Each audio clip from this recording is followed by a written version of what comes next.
আর কি বলবো, যখন যেটাকে গুরুত্ব দিতে লাগে ওই সময়টা গুরুত্ব না দিলে ওই জিনিসটা খুঁজে পাওয়া যায় না। ঠিক আমার সঙ্গে সেরকমই হয়েছে ভাই। ছোটোতে আমরা এই গাছটা নিয়ে এত খেলতাম, এত কিছু রান্নাবাটি খেলতাম এটা দিয়ে। এখন আমার হেয়ার ফল হচ্ছে, যার জন্য আমার এই গাছটাকে প্রয়োজন, আমি মাথাতে লাগাবো। আমি রিলসে দেখছি কন্টিনিউ সবাই এটাকে মাথাতে লাগাচ্ছে।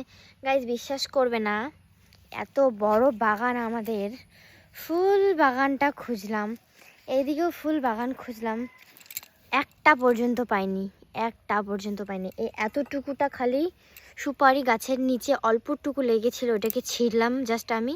আর এতটা বাগানের মধ্যে আমি আর খুঁজে পাইলাম না। আমার মাথার অবস্থাই শেষ, আমি আর পারবো না, আমি আর লাগাবও না, থাকুক। সো গাইস, যতটুকু ছিল গাছ সেটাকে আমি গেড়ে দিলাম আমাদের বাগানের মধ্যে। যতদিন না বড় না হয় ততদিন আমার চুল পড়তেই থাকুক। আর আমি শুনেছি সবার কপাল মিঠা হতা হয়, এটা গাছটা হবে তারপরেই মাথাতে লাগাবো। জানি না কতদিনে হবে, ততদিন অপেক্ষা করে থাকবো। ততদিনে আর কি টাকলি হয়ে ঘুরবো। আদার্সদের নজর লাগে আর আমার সাপ লেগেছে কিছু কিছু বাজে মানুষের।